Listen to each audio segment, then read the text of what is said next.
The committee meets today to consider H.R. 187, the Default Prevention Act. I recognize myself for an opening statement. This morning, we will consider the Default Prevention Act introduced by Representative McClintock of California.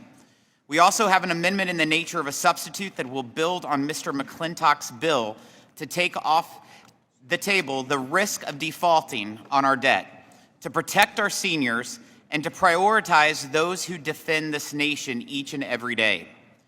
The amendment to the bill will also hold Washington politicians accountable by prohibiting them from being paid until all other federal obligations have been met. If debt limit negotiations are delayed, politicians in Washington, including the president, the vice president, members of Congress, won't get paid until we do our job. The Constitution vests Congress with the power of the purse. The will of Congress must be respected when the president spends tax dollars and dollars borrowed against our credit. Sadly, the Biden administration often spends money outside of congressional approval, most notably its student loan giveaway to the wealthy that is before the Supreme Court as we speak. Reining in that behavior is why the legislation before this committee today is all the more important. The Biden administration and congressional Democrats are misleading the public about Republicans' commitment to protecting our seniors and America's economic credibility. This legislation clarifies that record. I'm actually surprised my colleagues on the other side aren't supportive of this legislation. After all, the bill says we will never default on our debt, and seniors will always be protected. While I know this doesn't abolish the debt ceiling like so many of my Democrat counterparts have suggested and advocated for, surely this is a step they could support. This legislation allows us to remove the politics and fear-mongering that often clouds these debates.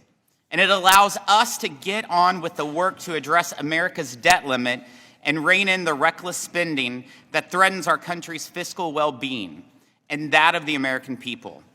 Working families are struggling right now because of the inflationary spending policies of the past 2 years. They need relief while we address our nation's debt limit. Despite record high revenues, this year we are expected to spend about $1.29 for every dollar of taxes we take in, and that's expected to grow to $1.40 for every dollar of revenue over the next 10 years.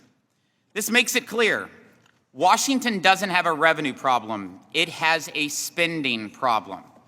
And Washington hit the limit on what it can borrow.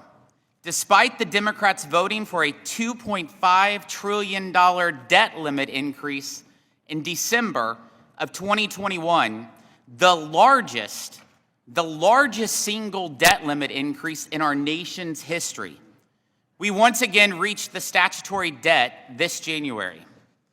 Given how quickly Democrats reached the borrowing limit they themselves set, it's time Congress exercise its constitutional prerogative to ensure that we protect America's credit and our seniors and prioritize our military, their families, and our national security. My amendment would require the Biden administration to abandon its brinksmanship that puts our nation in jeopardy. Instead, it should protect and proceed forward in a bipartisan way. The legislation that we will consider today is not a substitute. It is not a substitute for addressing the debt limit, but it would ensure that we could avoid default, as the United States would be able to service its debt, and as importantly, we would be able to continue to provide health and retirement security to America's seniors. The bill ensures the Biden administration will focus first and foremost on protecting those serving in uniform and veterans' benefits. Our veterans who have fought to protect this country and those who wear the uniform today must be a priority. Lastly, this bill tells the administration that certain areas of spending should be sent to the back of the line.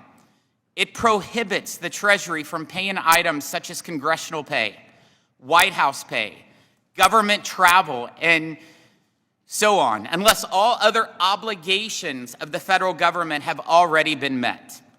Just like regular Americans, the President and Congress shouldn't get paid until the job is done. This good faith effort steers the nation in a responsible direction while we restore some fiscal sanity to our government. This is not in lieu of our other responsibilities to address America's debt limit. It complements those efforts. It is certainly no replacement for a responsible plan to roll back the wasteful and reckless government spending that we know exists in the federal budget. This legislation allows Treasury to issue new debt and even echoes calls from those who want to see the debt ceiling raised with zero fiscal reforms.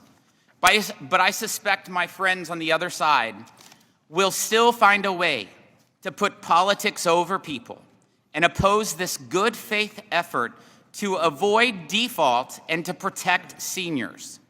Democrats will argue today that this bill pays China while ignoring the fact that the largest holders of our debt include the Social Security Trust Fund, the Federal Reserve, pension funds of union workers, and the 401ks of millions of retirees.